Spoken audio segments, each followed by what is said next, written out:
100% fair, Stephen A. All right, guys, we always talk about quarterbacks ad nauseum, but pass rushers are very critical to successful teams in the NFL as well. So all eyes will be on Penn State sackmaster Abdul Carter. And if you ask the Philly native Carter, he's pretty confident he knows where he's going in the draft. Listen up, fellas. What about your Philly roots? And if you did play in New York, what would that be like? That'd be dope, but obviously, once I go to New York, I'm all New York. I'm going to have to leave Philly behind, so we'll see. What does Philly mean to you? It means everything. It's where I come from, my roots. That's where my family's from, so yeah, it means a lot. Once I go to New York. So obviously the Giants are picking number 3, so that means they would be passing up on grabbing a quarterback. So Marcus, here's what I want to know from you. Is a pass rusher in the NFL more important than a quarterback? No, not more important than a quarterback, but they are a close tie with how important a left tackle is, or you lying? A guy that's going to protect the quarterback. Here's the thing, Molly. I will say this: like, there is 2 ways to win defensively. Either you get after the quarterback, or you got a phenomenal secondary that can stop these guys now that throw the ball 40, 50 times, where you can at least take the ball away a couple times, or you have good enough guys out on an island that can play man-to-man and you can get creative with your defense. Here's my thing, man, and I know the talk is about Travis Hunter, and I'm telling you right now, I am in love with Travis Hunter's ability. I love what he does. If I'm Cleveland, I got a hard thought about taking Abdul Carter in this draft, because what that would form with Myles Garrett on the other side would be terrifying for teams. And I think about that division that Cleveland plays in. You got to get after Joe Burrow. You got to have guys with speed and the ability to pressure a Lamar Jackson. You got to be able to do those things. I'm not mentioning Pittsburgh because I'm not worried about Mason Rudolph. I don't know who's going to be the quarterback there. So I don't think this decision is as easy. And I know the general manager, Andrew Berry, has talked about how much he loves Travis Hunter. But if you want Travis Hunter to come over and play wide receiver, and you are going to put him at your number 1 guy, I'm not betting on that more than I'm betting on a pass rusher that I know can give me 10.5 to 12 a year on the upper side from the best pass rusher in the NFL. I love you. You're out of your mind on this and stuck in old time. Who led the NFL in sacks last year? Give me the name of the person who led the NFL in sacks. Trey Hendrickson. Okay, how was their defense? Awful. Yeah, terrible. Okay, so I listen, edge rush matters.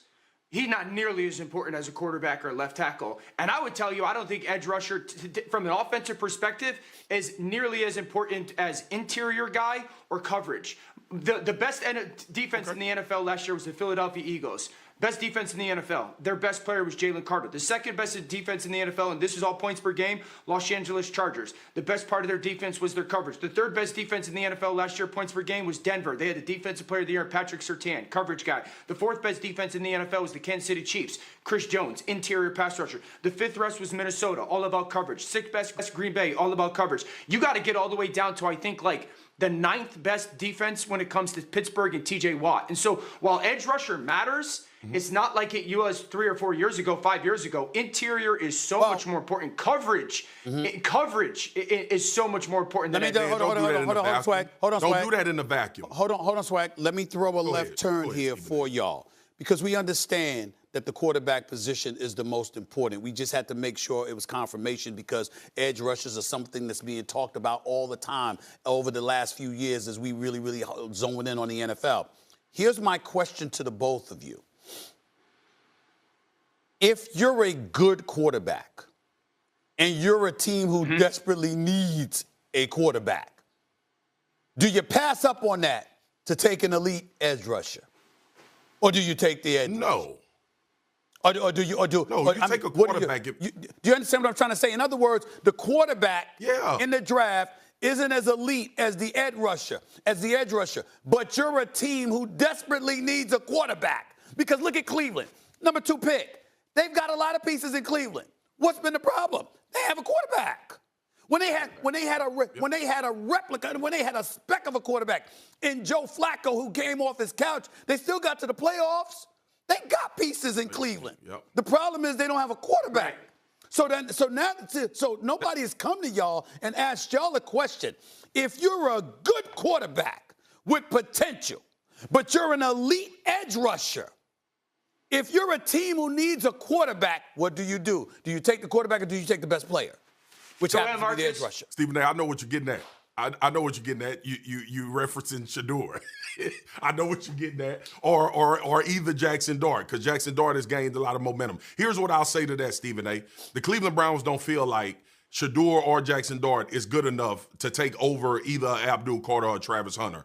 I don't think that Shador should go second or third in this draft. I don't think he's that good of a quarterback. I understand the value of the position, and that's why I said sometimes these guys get elevated, these quarterbacks, because they literally have QB by their name on their draft card.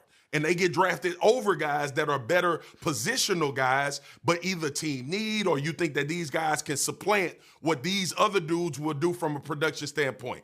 Stephen A., please let me get back to Dan, because Dan trying to be slick. He trying to do this in a vacuum. First of all, Travis Hunter has said he want to play wide receiver. A wide receiver ain't gonna help Cleveland Brown and they ass get any better. That's not gonna help them. What? All right. So if he was saying he want to play, Travis Hunter has not been a full-time wide receiver in his life. And you gonna be an NFL franchise to bet on him being your number one wide receiver day one, and you still have questions at quarterback? So you would rather that than to put. Yes. And then you talked about the defenses. No, you talk not me. I'll say not me. Then you talked about the defense. Abdul Carter is an additive. Do you know that the Cleveland Browns has an all-pro cornerback in Denzel Ward already? Do you know that they have arguably the best defensive outside rusher in the league? This is not like those defenses you mentioned.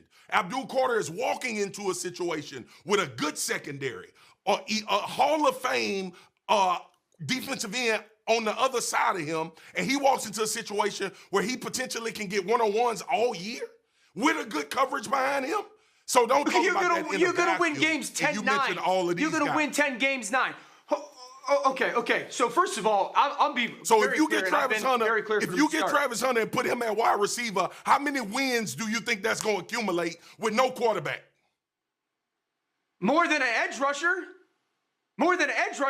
If you're Cleveland, I've been very clear. Cleveland, take Travis Hunter. That's not any shade at Abdul Carter. Take Travis Hunter. You play him both ways. You start him at wide receiver, and he's absolutely going to play like a number one. Marcus, this dude's tape is off the charts. He's going to be an absolute freakazoid, okay? Here's my thing with the quarterback. If you take the quarterback or the good rusher thing, Marcus, we got to stop looking at the drafting the quarterback early as a death to franchises.